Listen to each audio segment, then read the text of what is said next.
Good evening, everyone, and welcome to the Thursday evening broadcast split of the European Sprint Series hosted live on YouTube by Total Sim Sports. My name is Chris Rowlands. I'm joined on co-commentary and production by Sean Cranley Swash. And after a week's break at Road Atlanta last week, we are back here at Watkins Glen International, which, if I'm just going to put my own opinions out here, which I guess you've got for an hour, it's my favourite racetrack on iRacing. It flows absolutely lovely. And we're here tonight on the configuration. It's called Classic Boot, which is the one without the bus stop. So we've got the nice long stretch that we're going to see on the pace lap in a few seconds as the cars sit on the grid. We can see that when they go round there. Sean, how are you doing? How are you feeling? I'm not bad, thanks. How are you?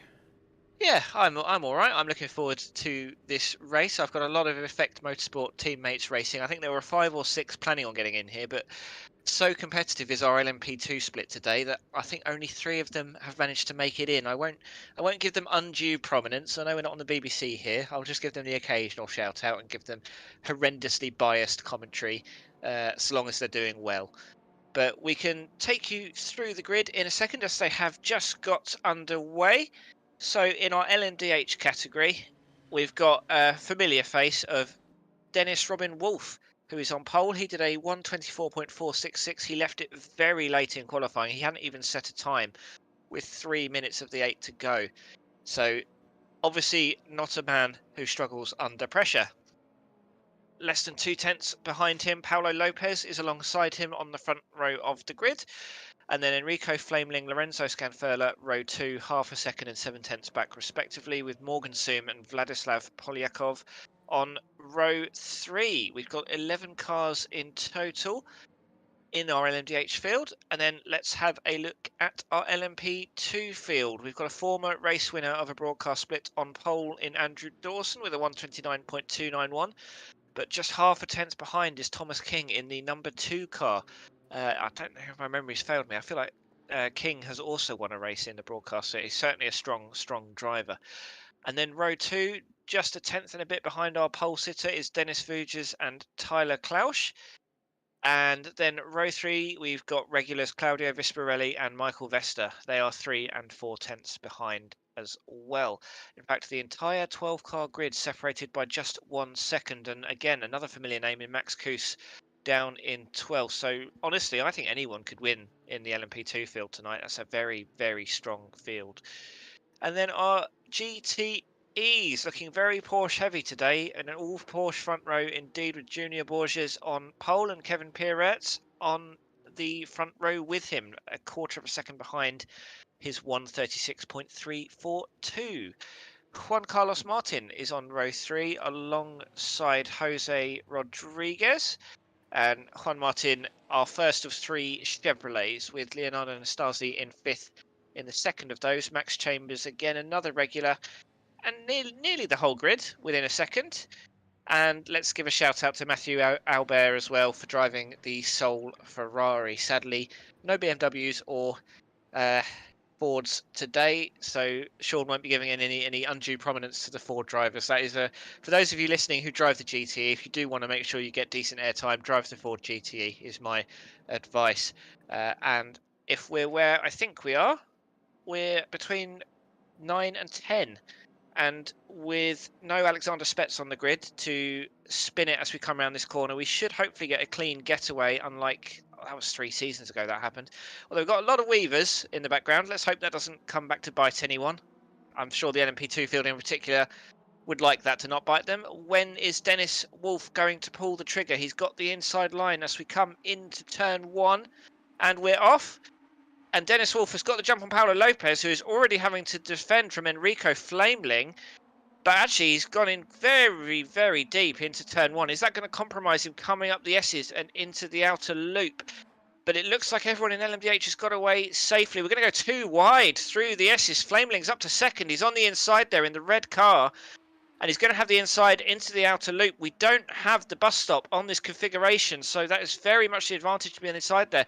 And behind them, Scanfurla and Soom going too wide as well. Lopez has actually managed to get ahead of Flameling, so perhaps he has taken advantage of the draft there. And we can go back and look at the LMP2 field as well. Top 3 are all in the same position. Claudio Visparelli has dropped down from 5th to 11th. A lot of weaving to try and break the toe on the back straight, and Dawson and King are trading places at the front of LMP2. We're currently looking at Pietro Schettino, who's got Galasso Lorenzo behind him. Here's Thomas King and Andrew Dawson. King's looking very interested in these early stages in getting past. And I think the GTE field have got through nice and cleanly as well. Juan Martin is up 1 to 2nd. Oh, I've cursed it. Sean, why did I say... no, what have you done this time? What was the... Why did I think it was a good idea on lap 1 to say it's all been nice and clean? I'm very sorry to Jerome Coquelet in the Porsche at the back of the GTE. Let's have a look at what happened to him here. Nice slow motion shot. Coquelet in the number 31. It looks like he pulls onto the inside, perhaps just to see if he can poke his nose in. Maybe he's not going to get that car slowed down in time. He is certainly going a lot quicker than everyone else into the corner here, and looks like he's going to bump into the back. Looks like he avoided him. Oh, well, yeah, full credit to him. Oh, that's a lovely shot. It's a shame he didn't keep that going straight. That's gorgeous. We need more slow motion drifting iRacers. That's what I want to say. That's lovely. I mean, it's a shame for Coquelet, but that looked lovely. But we can go back and have a look at... We've still got... I mean, we've got battles the whole way through the field. Watkins Glen is a draft-heavy track, so expect lots of trains to form. And like we often see in this series, it's going to be a case of which drivers are smart enough to work together and work together quickly, because it tends to be those drivers that get the best results. And Dawson and King in LMP2 still trading places. King is very keen to get ahead of Dawson, but Dawson's so far holding on absolutely fine. But again, he's going to really struggle to break this toe. Probably not until we get into the traffic, and that's going to be at least another 10-15 minutes away from the LMDHs, and even longer for the LMP2s. And I think at the moment, yep, Dawson's looking quite happy. I wonder, actually, you can hear King a little bit there, just lifting as we get towards the braking zone. I think he's accepting that perhaps now is the time to try and build that gap back to Dennis Vujas and Michael Vester behind. And let's have a look at Juan Carlos Martin, who again, I mean, Junior Borges, you can see ahead there, has already built a bit of a gap. So there's slightly different considerations here for Juan Martin, because he's going to think he needs to get ahead of Kevin Pierarts, but he doesn't want to cost himself too much time if the win is still an... I mean, you've got to really think, you've got to have the confidence to still be going for the win at this stage, really, don't you? Well, yeah, you don't want to give up just yet. We're 3 minutes in.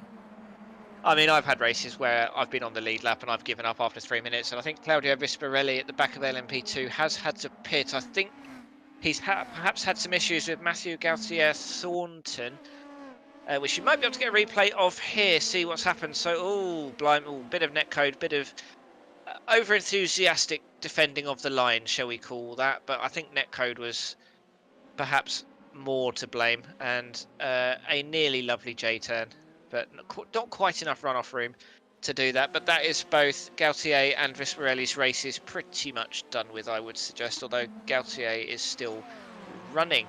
And at the back of GT, we've got Leonardo Nastasi and Matthew Albert fighting very closely. Going to go too wide into the outer loop, and actually Nastasi's got such a speed advantage that he is already clear as you come into... I mean, it is a braking zone, I suppose. It's a very light braking zone of the outer loop, and that's him up to P10. A bit of a recovery job for the Corvette driver. He started in P5. Obviously something's happened to him earlier in the race, and so he's probably out of position in terms of pace.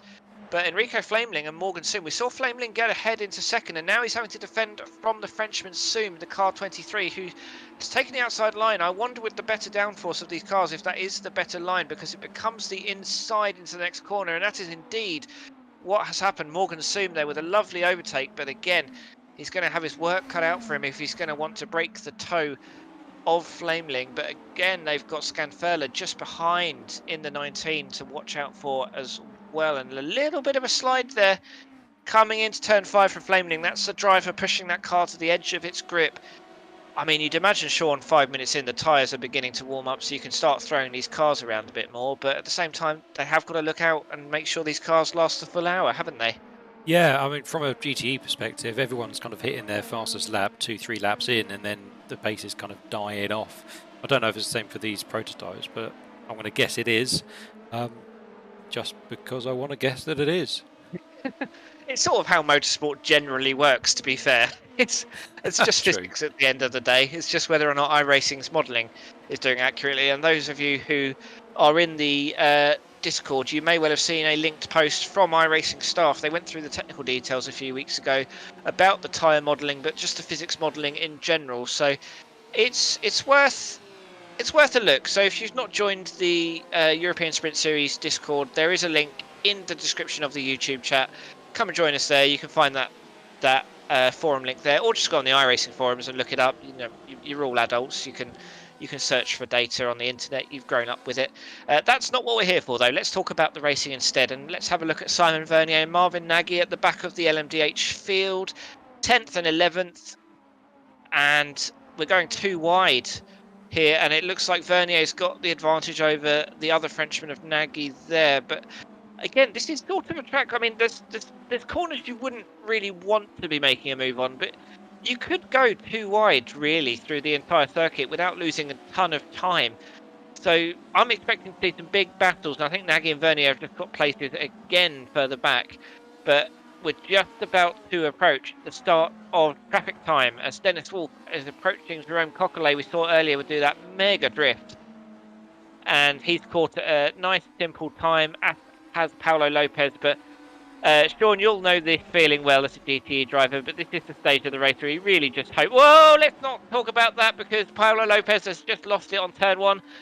We see that so often in the ESS races here. That turn 1 is so deceptively tricky. You can overcook it, and Paulo Lopez has done that. So this is something to look out for all three classes.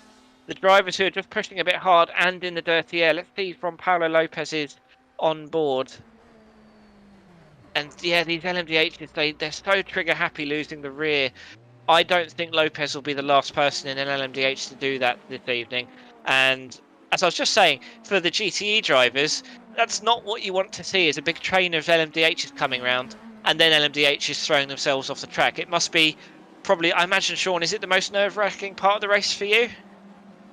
This track's actually quite kind. It's really wide, particularly now we don't have the bus stop to deal with, which the decision not to run the bus stop is kind of a mix of, these cars are quite fast, it'd be good if we didn't have to slow them down before having to overtake someone, and the fact that we're still on the old damage model, and the new LMDh does not cope well with curbs, as many of us may have found out when we did Daytona a few weeks ago.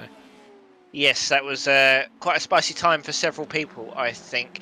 And I imagine as well for the LMDHs and formerly LMP1s, the extra downforce they've got, it means they can sort of, around the outer loop, for example, they can hang it around the outside without too much worry. But again, from the GTE driver's perspective, they're sort of keeping their fingers crossed that the prototype drivers realise that GTEs will understeer as they come out the corner and make sure they leave enough room for them to do that, because it's not like you can react while pushing with another GTE right behind you. So I imagine, well, I've accidentally victimised GTEs, and I'd like to consider myself a relatively clean driver. But while we're talking about this, we've got a nice little battle developing here for, I think, really, sort of P2 downwards. Dawson has managed to drop Thomas King. He's now a second and a half clear of him. And then from Thomas King, we've got, well, really, all the way down to Lorenzo in 7th, all within the draft of the car in front. So, I mean, this is a good time for Andrew Dawson, because Thomas King has got a lot to think about behind him. You make one mistake and you are going to be absolutely swarmed by really the creme de la creme of LMP2 drivers. This is a really pretty strong split we've got this evening, and it looks like Vesta is going to try and make a move on Klaus. He's about as close as you can get a car. Is he going to pull out? We've seen a lot of cars go to the outside here, but Klaus is not letting him do that, and Vesta just easing off a bit. Maybe, I mean, I would call it sensible. I'm not sure I'm the prime strategist in the world, but I mean, what you're doing, for me, Sean, that's sensible in that you're keeping the car clean, you're saving a bit of fuel, you're realising that you're in a train here. I mean, Vesta is only 3.5 seconds off the lead, and if he gets ahead of if he gets ahead of Klaus, he's only 3 seconds off the lead, so it's not necessarily the big advantage to get past. And if you're going to save a bit of fuel, save your tyres, he'll be hoping he comes into the race a little bit later, I imagine.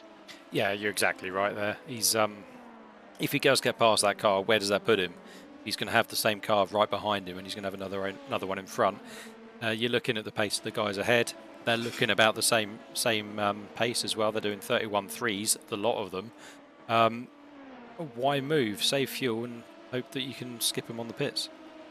Yeah, and it might be worth just having a look at the lap times of our cars. So the LMDHs are lapping in the 126s mostly, as we have. That's the spiciest overtaking of the other class I've seen so far from Stegman and Vernier. But yeah, the LMDHs have been doing 126s across the pack, really. LMP2's 130, so there's only 4 seconds between the two classes. There's then about 7 or 8 seconds down to the GTE, so I think both prototype classes should, in theory, find it quite easy to get past the GTEs. But the flip side of that will be, if they get stuck behind one on a corner, it's going to cost them a lot of time. The other thing that will be interesting to see, how do the LMDHs cope with getting past the LMP2s? Because the top speed is not really that different.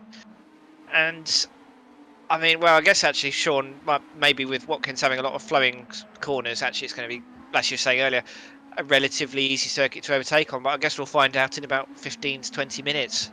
Yeah, I think we're already seeing a pattern here coming up through these two corners. They're not along the back. Is it the back straight? Along the straight towards the loop. It's where all the passing is going to happen. It certainly is the best overtaking spot on the track, and we can see here Scandfurla going defensive this time, but it's going to give Lopez the outside, and he's got alongside. It's such a lovely sweeping camera angle as these cars come around. They look gorgeous, but now Lopez has got the inside line into turn 5. Is he going to get that car turned around? He's not going to quite get clear. And he's disappeared. He's disappeared, and I think that still caused a little bit of a squiggle for Polyakov. And well, that's definitely caused a squiggle for Polyakov. He's been pushed into the wall. That's a shame to see that. Just once it would be nice to have some LMDHs not cause chaos, because they look lovely. The racing's great when it's great. It's a bit tautologous, I appreciate. But no, just always.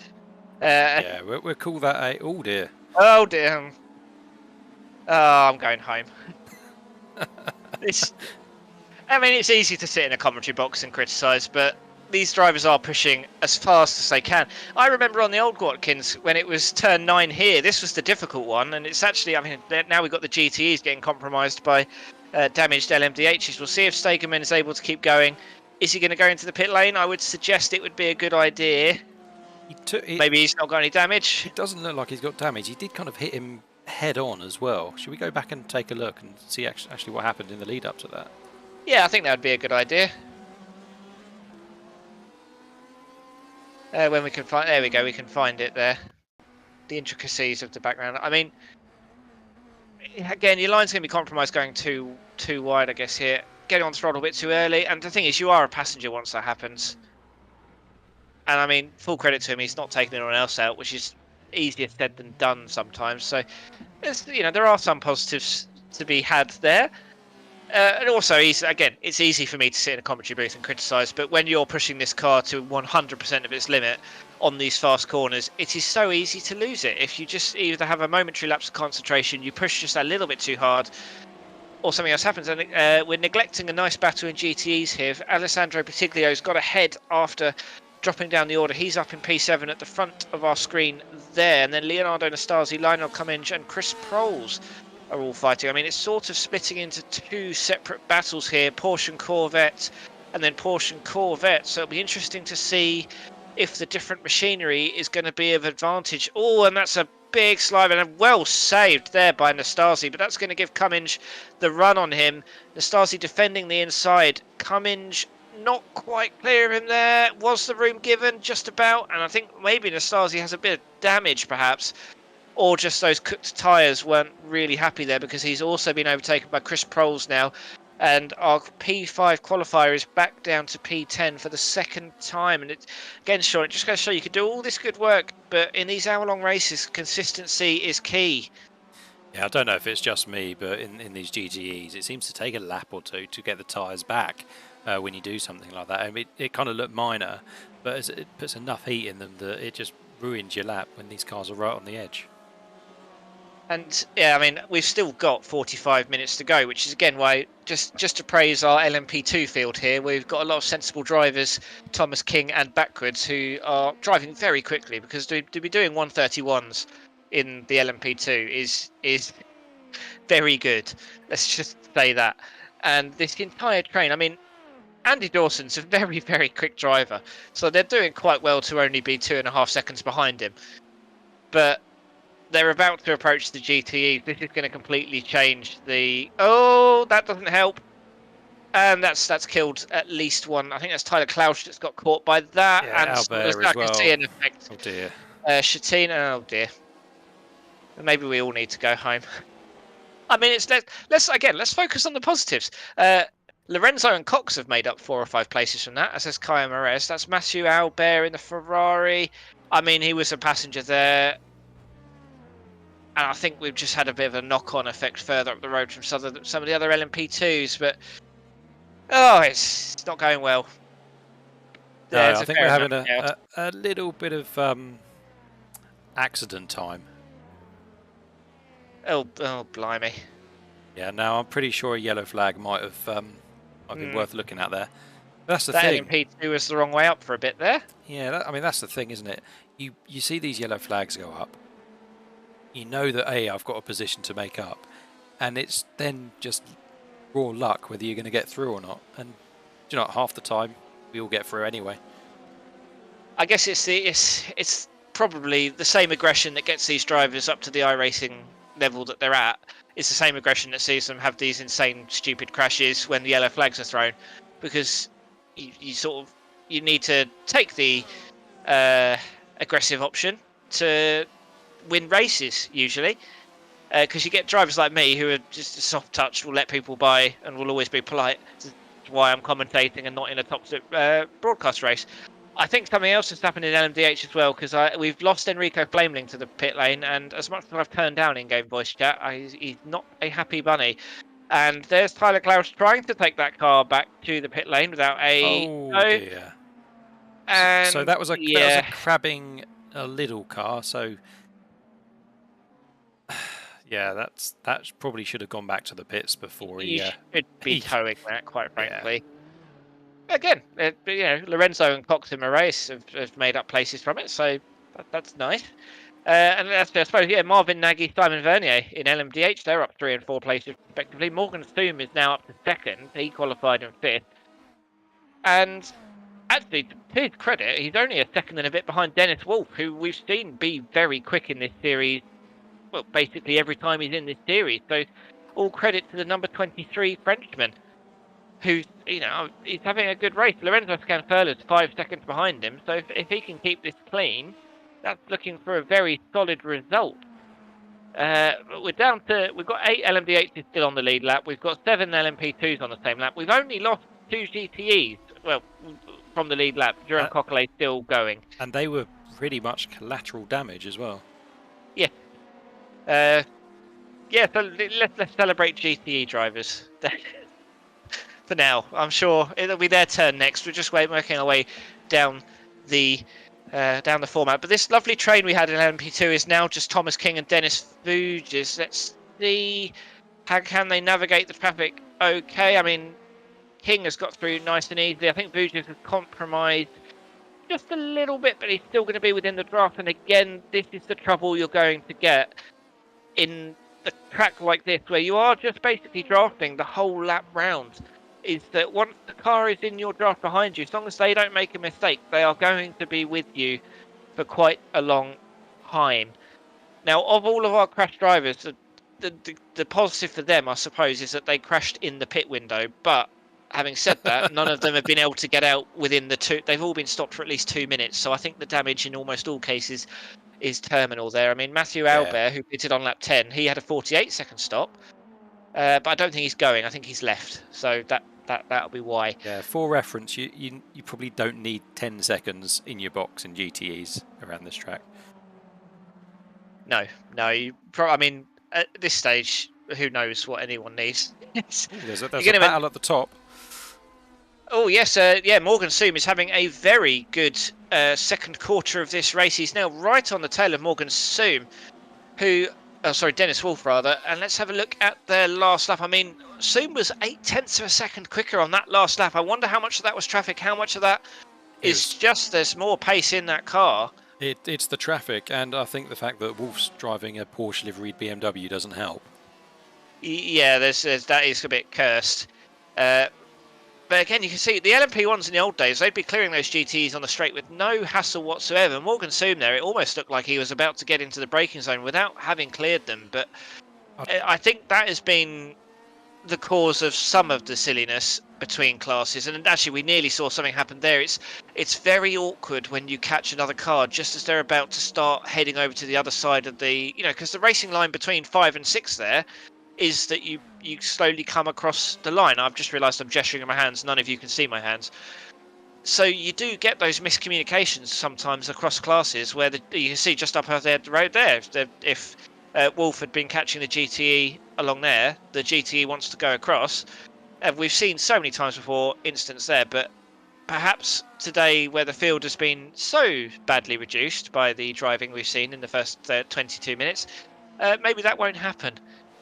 But we'll have to wait and see. Going back to your not being able to see cars there, cars maybe approaching too fast. When we had the LMP ones, they were faster than these LMDHs. But the difference was you could hear the LMP ones about a mile off. So Yes. you knew they were coming. With these, you don't hear them at all when you're driving a GTE, because the GTEs, in iRacing at least, are louder. And if you're not watching your relative, you're not watching your mirror, suddenly there's 3 of them behind you. Yeah, although I would sort of, maybe not as a counter, but just as an addition to that, is that part of multi-class racing is being aware of your surroundings. And if you know that it's around about the time cars will be coming up on you, I'd like to think you would check your mirrors or your relative, at least on the straight, just a quick glance. I mean, I've certainly, again, I'm a far cry from these drivers, so I wouldn't want to pretend I'm anywhere near as good as they are.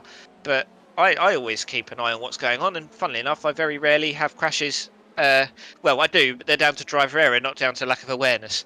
But that's, again, we're not here to talk about me. Let's talk about the battles we've got on the track. And you can see, I think Thomas King really pushing that car hard. You can see it wiggling on the exit of turn 9, which I don't think I've driven on the rescanned Watkins still. I remember on the old it's a lot version nicer. Watkins, that turn 9 was treacherous in everything, but I don't think it's quite so bad in this one from what people have told me. But yeah, very squirrely on the exit there. And Dennis Wolf again getting compromised. I think we're now going to see potentially a move from Morgan Soom, or at the very least, he's going to look interested. But the LMP2 coming in at the right time. But actually, no, Wolf not able to clear it. The LMP2 standing its ground. I think that's Kyo Moraes, if my track map reading is correct. And I think Moraes has picked up some damage somewhere, or the livery is just a little bit unclean on the front. But Morgan Soom at one point, I would have said, was looking odds on to make a move on the back straight here, but the traffic compromised us on this lap. But you can see on the track map, they've only got the 5 LMP2s ahead of them. Well, actually 6 if you include Max Koos, who is 3 laps down. And actually still 4 places up on his qualifying position, which that really tells you everything you need to know about the first 25 minutes of this race. And we've not really talked about him a huge amount, but we've got Matt Cox here as well. He's the next victim of these LMDHs. He was probably the main beneficiary of the spiciness we saw earlier, because again, here's a driver who's just able to keep it clean, it seems like, although maybe I should learn to stop praising drivers, because immediately something bad happens to them when I do. But nope, those LMDHs have cleared him. He's got 2 more behind him, I think. Actually, no, it's Kyo Moraes just behind him. He's a second and a half behind, and was 0.3 quicker on the last lap. So let's see how much of that was down to traffic, how much of that is down to pace differential. I mean, Cox's fastest lap is 0.6 of a lap, 0.6 of a second quicker per lap than Moraes. So he's clearly got the overall pace advantage, but 1 lap does not a 60-minute race make. But we're round on to the next lap here of this battle between Wolf and Soom. Wolf is 0.2 further ahead than he was last lap from Soom. So I think, Sean, you pointing out it being traffic may well have been the case, because it seems like Wolf does have a reasonable pace advantage when they're in clean air. Yeah, if you look back at their best laps, there's only a 10th in it anyway. But there was a lot of GTE traffic for them both to get through. And then there's that stage of the race where the LMP2s are also trying to overtake the GTEs as well. You get caught up around where they are on the track now behind cars, and you just have to wait, really. And if you've got LMP2s overtaking GTEs out of this corner, it's narrow enough for it to cause a problem, and you can't overtake anyone. Yeah, it's one of those things. If it's when you're in clean air, it's nice. You can sort of pick and choose. You can really back off in the braking zone to get the best possible exit. But if you've the problem Wolf now has is you've got Soom right behind him. If he does that too much, it's just going to lead to him getting overtaken. And I think at this stage of the race, the context of the LMDh race, track position is more important than it was 20 minutes ago, I would now say. And again, I think Soom's getting a bit unlucky with traffic here, although I guess the flip side is Wolf was getting unlucky before, but Soom has managed to clear him, but he's not going to have got as good of an exit out of turn one as Wolf did. And again, you get the gap is slightly extending as we come through the S's, so it's going to be another lap where Soom can't make the move. But if we're looking at small advantages to be gained, Soom is going to be massively benefiting from Wolf's draft, and it will be interesting to see how that affects things when we get to the pit stops. And I mean, Thomas King, I think, has actually done a very good job to hold off all of the challenges he's had so far in this race. I mean, he was doing well to keep up with Andy Dawson because we're seeing the kind of pace that the number one LMP2 car had and has. He's now 5 seconds clear, and Thomas King has basically always had a driver right behind him. And I don't wish to be too mean, Sean. I don't imagine you've got a ton of experience of, same as me, having a quick driver behind you for 20 minutes, but it's difficult when you've got the pressure of having that driver behind you, isn't it? Oh, they don't have to be quick. They've got to be quicker than you. When you see that gap being 5, 4, 3, 2, 1 seconds, and you know they're in the draft, you're going to be looking behind you. You're going to be worrying, and I think it just shows that even at this level, people are going to be looking in their mirrors. But I think Thomas is doing well so far, as the leaders come past. Yep, and this is where it's going to be very tricky for both classes because we saw on the previous lap actually, Dennis Wolf had to wait basically a third of the track to get past an LMP2 just because there's just not that many sensible races to get past, and there was a bit of miscommunication coming up through the S's there. We're going too wide twice there, both Wolf and Soom and King and Vujis. And now both LMDHs are clear. I mean, this is the other advantage from the LMP2 perspective. Thomas King now has the draft of the LMDH coming through this section, which just protects him for at least half a lap from a move by Dennis Vujis. But again, I think we're seeing from the remaining cleaner drivers, they're not looking to make too many moves because they just know if you start making those aggressive moves, it's just going to destroy your tyres. And is it really worth the risk with still 32 minutes of racing to go? Well, we'll see what happens after the pit stops. They're going to be pitting in the next 5 minutes anyway, so we'll see what happens. Normally it is kind of a two-race race, if you know what I mean, whereby once that pit stop's done, they're all out to overtake because you know there's nothing much more to gain.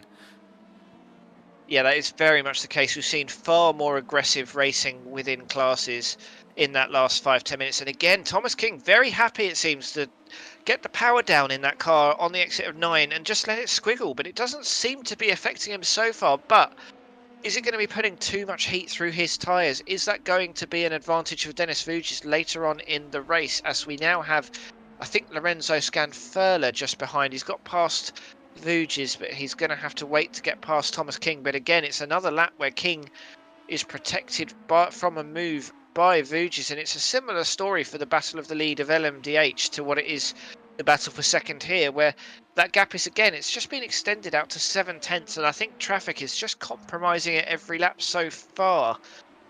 But as you can see on the track map, I think both of them are going to have a bit of clean air on the next couple of laps. So it's interesting to see if Vujis is going to be able to make a move in the near future, or as you say, Sean, is he going to wait for the pit stops?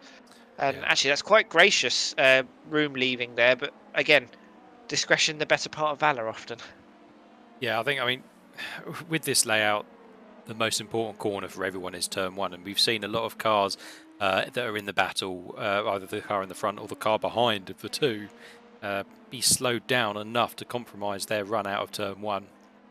And they're just not making up that gap as they get along the straight. Really, the aim is to be better at turn 1 than the guy in front and try and carry that draft through. But just remember, one lap later, your opponent's going to have the same advantage. Very much the case, and What I hope is some interesting strategy differences. Kevin Pierarts in GTE has come in for what can only surely be his scheduled pit stop, and you can see him leaving now, and you can see on the track map. I mean, I wonder if it was almost worth waiting another lap to do that. Not that he would have known, but I wonder if he was just looking for a bit of clean air. And are we going to see this be a big advantage? I mean, number one car of Andrew Dawson, they're giving him a bit of a flash. I don't think he was compromised, but well, actually, maybe from the GT perspective, they're so much slower on the straights that it's not actually going to cost him too much time to just let these LMDHs and P2s get past him. And he's otherwise got pretty decent clean air. I mean, he's 45 seconds off Junior Borges in the lead of GT, but he's 33 seconds off Juan Carlos Martin. So I think this is a bit of a masterstroke, really. I think this is... I reckon this is going to be a really good undercut. But you see exactly, they were talking about it earlier, Sean. Very nearly a crash there, where it's unsure between the two classes which line you're going to take as you go round between 5 and 6 to take the proper line. I don't think Pierarts had any damage. He was only stopped for 15 seconds. That to me sounds very much just like a fueling stop. If his box time was 15 seconds, he's probably sat a little bit longer, probably 50% longer than what he needed to. He should be taking on around 30 litres, just over 30 litres at that point.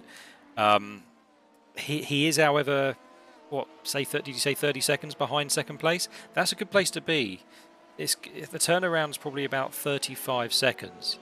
So he should be in with a shout for the podium by the time they get round to do the other pit stops in GTE. Yep, although I guess where I was saying about clean air, if you look at the red number 1 in the top right-hand corner, that is Junior Borges in the number 4 car. You could not have more clean air if you tried. And, I mean, unless we get some other cars pitting. I mean, Matt Cox has pitted from LMP2. Miguel Rios from LMDh has also pitted.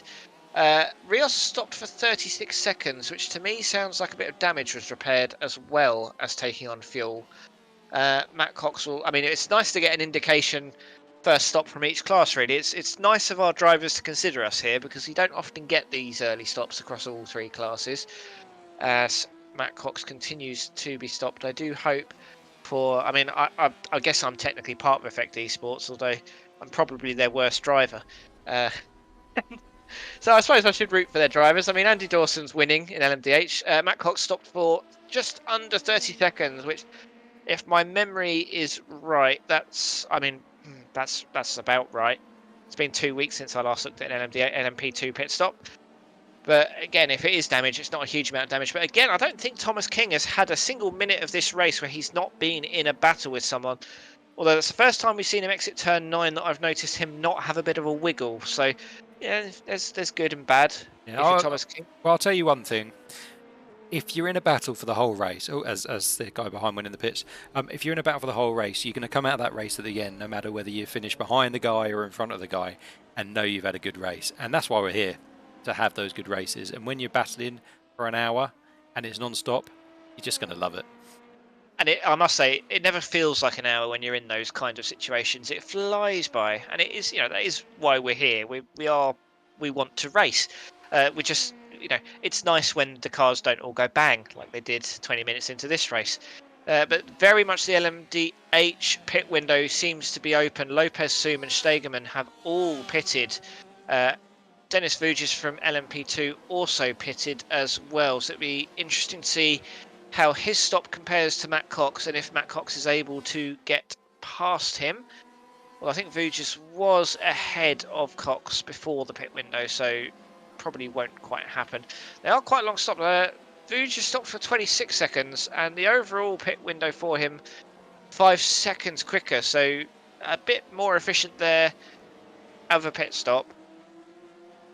But it's worth looking here. We've got these LMP2s just approaching the GTEs. The GTEs generally don't pit for another 10 minutes or so. Maybe not quite that long. The LMP2s could probably go for a lap longer than this. They usually look at 40 minutes, but it's almost, I think, worth just pitting now to avoid being in the traffic. And that is indeed what Andrew Dawson is doing, as is Thomas King behind him. That's someone really pushing to the last second to make sure they get in. Galasso Lorenzo behind as well. So are we going to be left with any LMP2s? I think this may just well have been the last lap. I mean, this is a very heavy throttle circuit, so it could be that the normal 40-minute window is just slightly shorter here. Oh, I thought he was going round. Yeah, that was one of those dummy pit stops you see in the oval races, I think. Although maybe with no one behind him.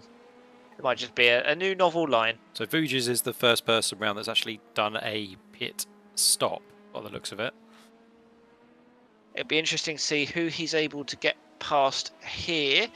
I mean, you're expecting Andrew Dawson to come back out in the lead. I mean, he's already got going again. 25.5-second stop for him. 27-second stop for Thomas King. That's the disadvantage of being at the front of a train the entire race. Dennis Vujic stopped for a bit less and has made the jump, I think. He has, yes, that's Thomas King behind, so it's actually about 2 seconds. The undercut is King. It always seems to, and again, Not just... King for King, however. Oh, lovely, lovely stuff. I don't have my good commentary bell to hand. I could bring it otherwise. But, yeah, I mean, it's just wizardry to me. I mean, I love a good undercut. I still don't really understand the science behind it, but Vujic's massively taken advantage of that there. His stop was nearly a full 2 seconds quicker, and funnily enough, he's 2 seconds ahead of Thomas King. Who I think for once can finally look ahead, because Glasso Lorenzo 5 seconds down probably doesn't need to worry about him at this stage of the race. So Thomas King can focus on trying to get that P2 back from Dennis Vujic. But it will be interesting to see what kind of pace does Vujic have when he's not tucked safely behind a very quick driver, because he's basically spent the entire race doing that. And in LMDh, Dennis Wolf is in 4th, but never fear, Wolf fans, because all 3 LMDHs ahead of him are yet to pit. And the pit lane time for the LMDHs is around 50 seconds, although that's obviously not factoring in the fact they are moving along. So let's say it's about 40-second stop. And he is 38 seconds clear of Scanfurler, so I would expect him to come out ahead of that, unless there are any incidents further ahead. And, I mean, you can see Dennis Wolf is the black 4 on the track map, so he's only about a third of the track behind. I would expect these last 3 LMDHs to pit this lap, Sean. I don't know if you've got the numbers behind you, but it'll be interesting to see. As yes, Scanfurler does come in. I think Wolf would be getting out ahead. Do you have any thoughts? Yeah, he's so close. He's only 16 seconds behind second place, so I can't see anyone surpassing him, to be honest. He's had a very good race. I mean, yeah, Soom was the closest one, but if you look at the pit stop difference, I mean, it was 5 seconds, so that has made all the difference between the two of them. As Vernier is coming round and is coming into the pits, which means all of our prototype drivers have pitted. Scanfurler is still stopped in his box as Wolf comes round onto the main straight, so he will re-inherit the lead of this race. And it's the most comfortable it's looked for him all race long, but he has got a few GTEs just up the road that he'll have to deal with soon, and they're not due to pit for another 5 to 10 minutes. But I think you would expect a 5.5k racing driver not to have any issues lapping GTE traffic. But this series always surprises us, shall we say. Yeah, I think he'll be fine. I think unless anything bad happens, that's his race now. He's managed to gap the car in P2 behind. Well, was it now 5-6 seconds? I don't think that's going to be made up. The two drivers are too close in lap times. And I think the pit window slightly skewed this, but as a Corvette fan, I'm not happy to see them in P8, 9 and 10, because it's turned GTE almost into a single series of dear, Porsche. Look at that. Yeah, I've just seen that. Well, I think we got too used to having 4 or 5 car makes in a race earlier in the season, and that's now gone. As our GTE leader Junior Borges has come into the pit lane, I think if I'm reading the timing script, yeah, he had a 15-second lead. We're not talking enough about how good that is for Junior Borges. 15-second lead over Jose Rodriguez. You can just see him coming into the pits now, so it's not even like Rodriguez is able to save a bit of fuel. It looks like actually all the GTEs are coming in. This will be music to Dennis Wolf's ears, because look at how clear the track now is for him.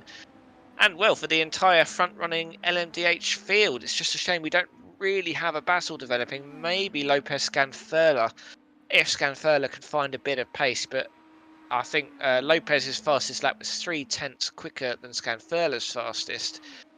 So that looks about as settled. Well, it's settled because the grid is smaller than it was earlier, really. But it has settled right down. Is your Corvette making up some places? Yes, so I'm glad to see that it was just at least for Juan Martin, if not for Chris Proles and Leonardo Nastasi. We've got one of the Corvettes up and fighting for the podium. Actually, he's got Jose Rodriguez just ahead of him there. And despite pitting a lap earlier, he was only 0.8 of a second slower over the entire stop. So again, the undercut doing quite a good job for Juan Martin there, and he wants to try and reverse fortunes. These two drivers qualified third and fourth, but in the race they have swapped positions, so Juan Martin will be looking to make that back. And don't forget, we do run a broadcast split championship, and Juan Martin, I'm reasonably sure, is near the top of the GT field by virtue of being one of our most consistently present and consistently fast drivers. So he'll want to make up those places, because I think Junior Borges is also relatively high up in there. He's certainly going to take home 25 points as things stand. And I think we've also potentially got a battle brewing in LMDh now, because Morgan Soom and Paulo Lopez appear to be... Oh, sorry, no, I'm reading that wrong around. Scanfurler he's obviously heard me saying he won't catch him up and has taken that personally. Put in a in fact, yeah, he was 0.7 of a second quicker than Paulo Lopez on the last lap, which, when you consider there's 1,000 iRating between them and Paulo Lopez is the higher of the two. Again, doesn't necessarily mean anything because we don't know what cars they built that in, but Scanfurler's now in Lopez's draft, and I guess, Sean, do you think at this stage there's an advantage in terms of he's not going to have to worry about fuel at the end of the race either, or is that not really a consideration? He gets the bonus of using attack mode right at the end of the race if he's still behind him as well. So there is some strategy here, because you've got to worry about, if I overtake him, will he overtake me back through that draft? If I can't gap him, so does he wait until the end of the race and do it in the last lap, or does he do it nice and early and try and gap him before they get round again? We have seen both at this track and similar tracks in previous seasons, often drivers won't make that move with 2 or 3 laps to go. They'll wait till the last lap, or at least the last time that someone can use that opportunity, and that's very wide round turn 9. That's undone all of Scanfurler's good work as Paulo Lopez slowly crawls away in the distance. That gap is now over a second as we come into the main straight, and that is a shame. I mean, it just goes to show these drivers are pushing really, really hard, and it's so easy just to make the one mistake. And actually, this will be interesting here. So Jose Rodriguez there, leaving the inside line free for the LMDh, to go through. But that has allowed Juan Carlos Martin right onto the back of him. I mean, I guess you've got to think long term, yes, it's probably better for Jose Rodriguez to do that. But Juan Martin's a quick driver. You don't really want him to be 0.5 of a second behind you, because he will find a place to overtake you. Although with 16 minutes left, he is running out of time somewhat. Yeah, I think at this point in the race, with the cars that have been around you, you know where everyone else is quicker or slower than you. So you're just hoping that you're maximising those poor areas of your lap over the other guy. And he'll be hoping that the prototype ahead is compromising the GTE ever so slightly. But with a 0.7 of a second gap, I can't see anything happening up the S's here. I guess the one positive for Juan Martin is that he could at least close that gap a little bit, and he's still within the draft. And also Kevin Pierarts is only 4 seconds up the road. If something were to happen with traffic, that's not out of the question that P2 is still achievable for either of these two drivers. I mean, I just want to see 2 manufacturers on the podium. It'd be nice. I don't like seeing a grid full of any make in the multi-make classes. It's why I secretly hate both prototypes for just having the one in them. Although, give it a few seasons, we might have more than just the BMW in the hybrid series. Have you seen the news, or the rumoured news from the forum this week? I've seen a channel added to the ESS Discord saying Acura ARX rumour, which would be lovely. Yeah. I would say. Yeah, so that's that. If you're in the Discord, you can go there, and there's a link to the iRacing forum. If you're not signed up on there, sign up on there, because that's where everyone gets all their news.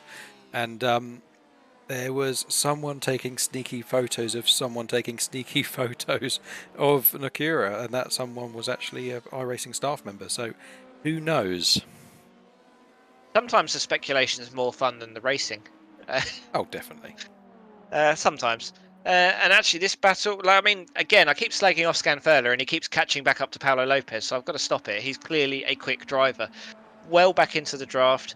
And you can see there they've got a couple of GTEs that they'll have to come up onto soon. But otherwise, it's not too well, and I suppose a few LMP2s as well, but they may not catch them with just 15 minutes to go. So you said it earlier. This is how you line it up, Sean. You don't want to make the move into turn one. You want to perfect turn one and really maximise the draft. He's getting. I mean, you can almost get too close, can't you? If you get too close, it compromises your braking into turn one. Yeah, I was just thinking that if you're too close, you can't get that line. You can't make the most out of that acceleration in the corner. So maybe brake a little bit earlier. Maybe just come off the power a bit earlier, but make sure you're on the power earlier coming out of the corner, and see if you can do it better than the guy in front. Scanfurler, the only driver on the track in the 126s at the moment, but the little bit of draft that Paulo Lopez would have got off of that GTE means that he's not able to make that move. But it does mean that Paulo Lopez is beginning to have to think about defending from Scanfurler, and it'll be interesting to see which line does Lopez want to take on that back straight, because we saw earlier in the race, if you let them on the outside line, it becomes the inside line into turn 5, but it swaps again. So if you're confident you can keep that car alongside, then it's worth going for. And we've got another battle in the GTEs here. Alessandro Patiglio and Lionel Cummings. Just ahead of the two LMP2s we were just looking at. Well, yeah, LMDh we were just looking at. So this could be a difficulty for them, because no one's going to want to give up track position at this stage of the race. They've got, I mean, oh, Max Koos, my heart goes out to you. That's very kind traffic driving. And this is getting busy. And I think the biggest beneficiary there will be Paulo Lopez, really, because Scanfurler got caught in between the two GTEs. And Patiglio and Cummings as well. I think Patiglio's, well, to an extent, I think managed to get away from Cummings, who is now going to benefit from some LMP2 draft up the S's. I am such a big fan of Max Koos reading the situation there and just getting all the way out the way, because he is 2 laps down on every other car in his field. He's not racing for position at this stage. That is a man after my own heart. Why couldn't we have had... I mean, I'm saying this about a driver who was upside down because they full throttled through a crash, but you know, redemption is possible, is what we've learned from this. But Scanfurler having to do the work again. He's still 3/4 of a second behind, but Cummings has caught back up to Patiglio and is now just 1/4 of a second behind now. Although I suspect we won't see the move made until after turn 1, but I think Patiglio is struggling a bit under the pressure here, because it would have been constant now for quite some time. Yeah, you think he's not going to overtake me until we get into the loop, so I don't need to worry about him making a dive into any of these other corners. There's just no way through unless I make a mistake, as he almost made a mistake there actually. So even though you've got all that pressure behind you, you know he's only going to really try and make the move in one corner. So that's what you've got to think about. Maximise your lap. Make sure you make that T1 and hope that the guy behind doesn't. Very much the case, and he's 1/2 a second behind us. We're coming up to the start-finish line. I mean, I'd say anywhere 1/2 a second to 0.3 of a second is sort of the sweet spot for not compromising your own turn 1, being able to maximise the draft as you come out of it. That's where we are, Chris. I think Patiglio is running a slightly lower downforce, setup. He was only 1 km/h slower for his max speed, which, when you consider that Cummings has had the draft this entire time, and you can see here he's only really gained 0.2 of a second coming along that entire straight. And it's a long old straight, including the S's. So I don't think 0.2 of a second is a huge advantage to be gaining, considering that Patiglio had no such advantage. And we have now also got a battle, I think, in LMP2 developing. I think we've got Thomas King again. He really likes having a car right behind him. He spent the entire race with a car to defend from. Now it's Galasso Lorenzo's turn, who qualified P8, kept that car clean, and is now up to P4, and is looking for a position on that podium, which I think he would have very much taken at the start of the race. And he's right behind Thomas King here. He's going to use the inside, which will, as we said earlier, become the outside. But I think the pace differential might be so much that he's able to close the door. He is able to close the door before we even get to the corner. So that is a textbook Watkins Glen overtake. But does he have the speed to keep Thomas King behind him? Well, I think he might do. I don't know if you remember, but when they came out the pits, they were just over 5 seconds apart, and we've had what 9 laps since they came out the pits. So he's considerably faster if you look at that. Yeah, that is very much the case. And yeah, it'd be interesting. I mean, this race has gone quickly. 9 minutes left to go. Let's have a look at Scanfurler. Another attempt, another bit of traffic. I suspect only one of the LMDH is getting past the LMP2 here. That is Matthew Gautier Thornton, who is mostly keeping out of the way. I mean, he doesn't have to get out of the way. Blue flags are only advisory. But again, Scanfurler's slightly compromised. He's not able to get back onto the racing line in time for turn 8. I don't think he's lost too much time because of it. And while this is happening, particularly Cummins are going too wide round turn 5. They've got an LMDH for company. We're going to go 3 wide now. Bit of grass. You can see the tyre track on the grass there. That could have gone a lot worse than it did. Yes, it's very easy to pick up a lot of grass and have your foot down and just spin off into the other cars. Let's go and have a look at the third place LMDH though, because they're closing again. Yep, and this is the overtaking zone, but they've got the number 9 of Claudio Vesparelli several laps down, getting well out the way, at least of one LMDH. Again, Scanfurler getting slightly compromised, but he is still catching Paulo Lopez as we look at the timing screens, but not by enough to get ahead of him as we come round to the outer loop, turn 4, I think it is, and 5 even. And as you look on the track map, they've still got 3 more LMP2s to come past, 2 of whom are sort of Suedo in a battle, although Lorenzo is dropping King by about half a second a lap, it looks like, maybe even more. I mean, it's a second and a half quicker on the last lap, but nope, Scanfurler's got very close again. It may actually be worth getting this move done before hitting the traffic if he can find the place. Is he going to pull out into turn 8? No, probably sensible. Although they have got a 32-second gap back to Marvin Nagy, although they are 3.5 seconds behind Morgan Soom. So there might be an element of just thinking he only has to make one mistake, and that could be P2. So maybe not quite the time to start fighting amongst themselves too hard. This would be the tell. See how close he gets down this straight. But I wouldn't be surprised if that gap actually increases down this straight right at the end. Yes, like we were saying, he's almost too close. Yeah, there you go. He's lost half a tenth there. That could be all the difference. That's something to look out for on the next lap. I think sometimes it is worth just easing off the throttle a bit earlier. I mean, it's in some ways, if you're pushing too hard, sometimes it's good just to wind it back 1%, because you end up driving smoother, and smoother is faster. But he has gained 1.5 tenths as we come to the end of the straight here. He's now just 2 tenths behind. He's got, I think, Thomas King just ahead. That will be in the LMP2.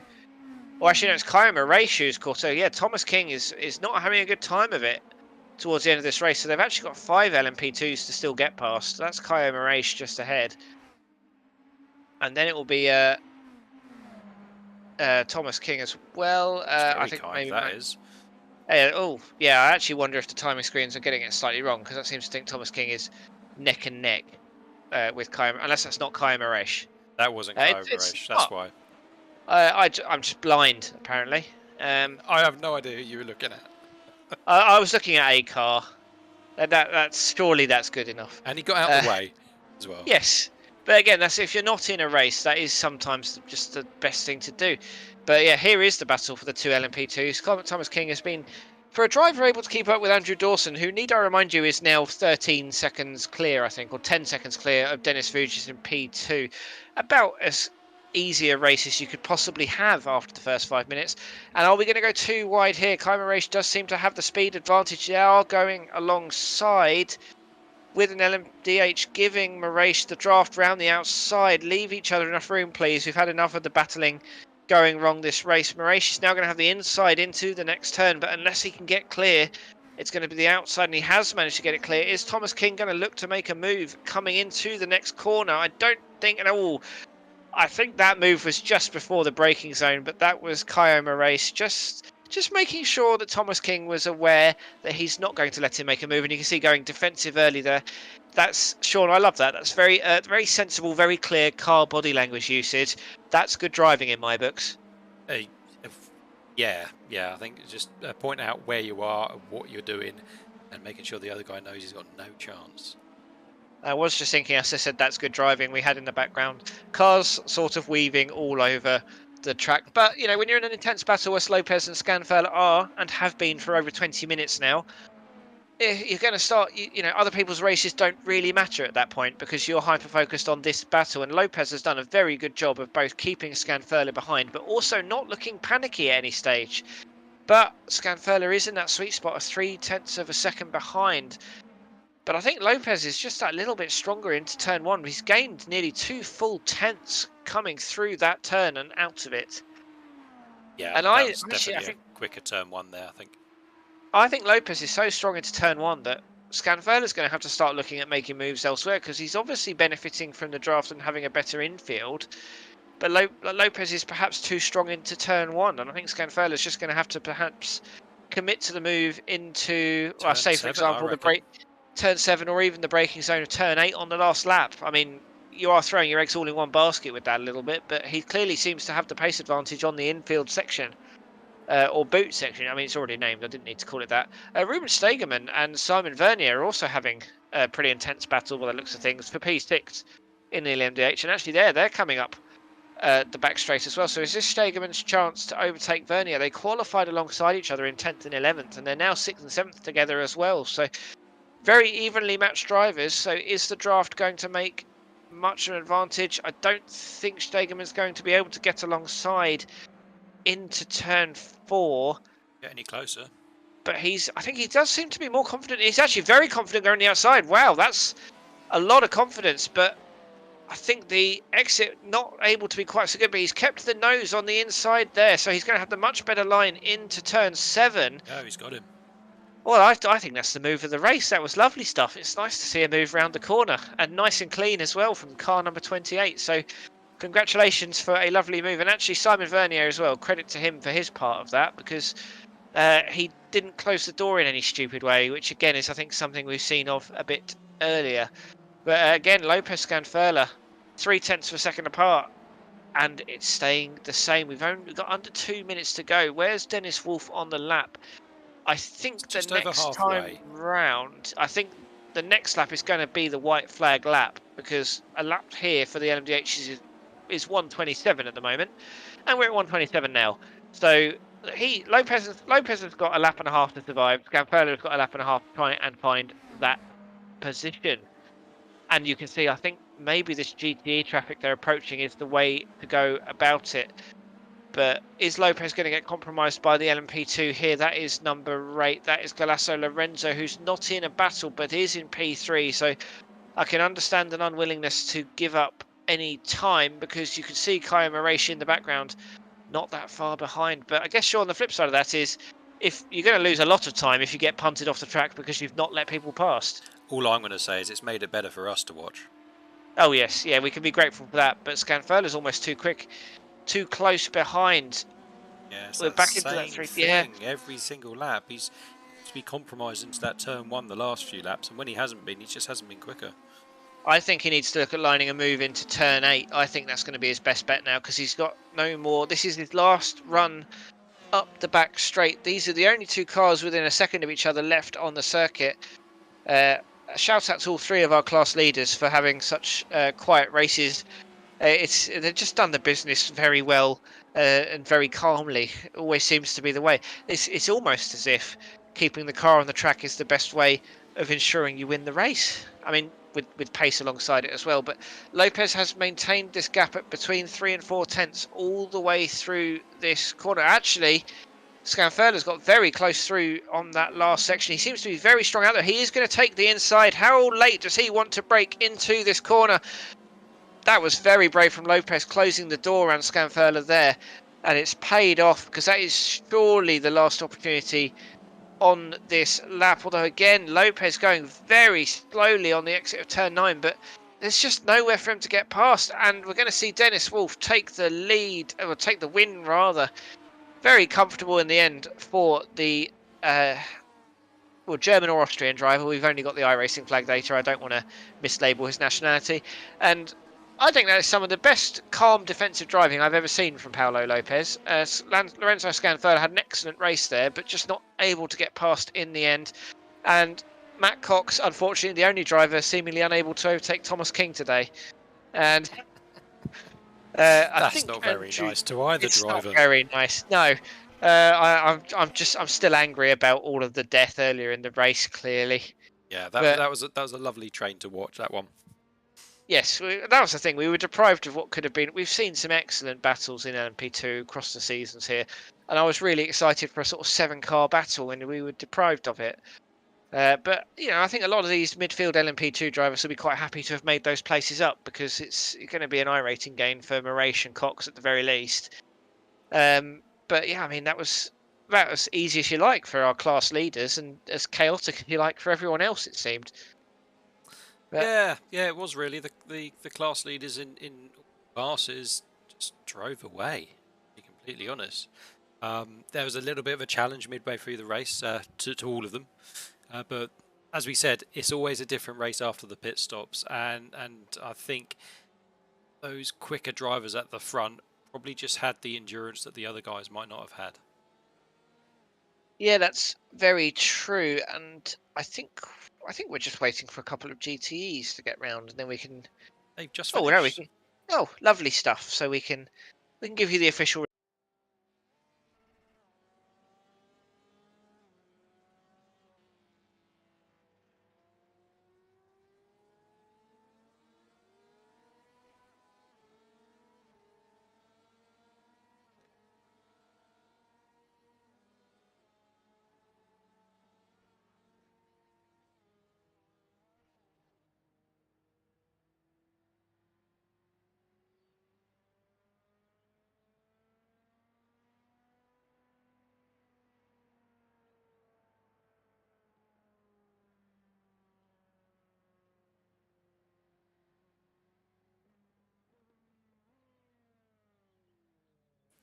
No, that's not true.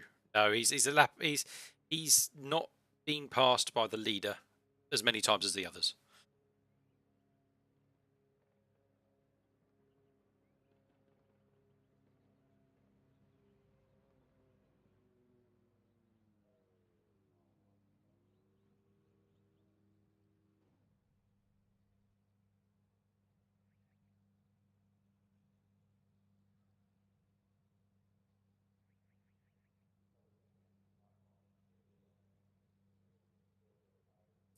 Interesting.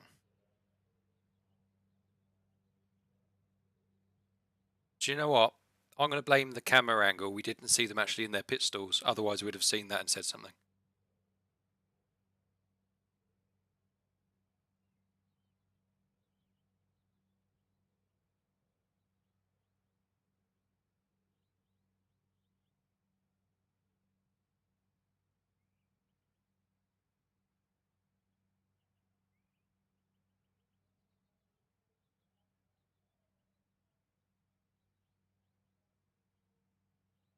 I don't think we actually saw Matthew at all in the race.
I that was probably the quickest race we've had all season.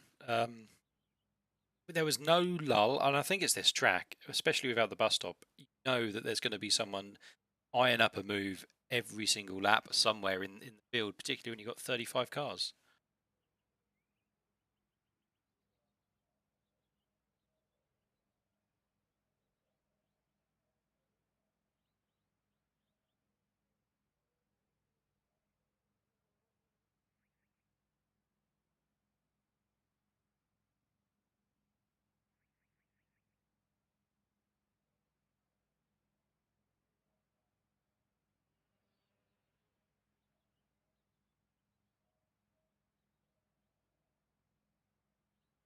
To bring you race number 11 from Sebring, and we will see you then.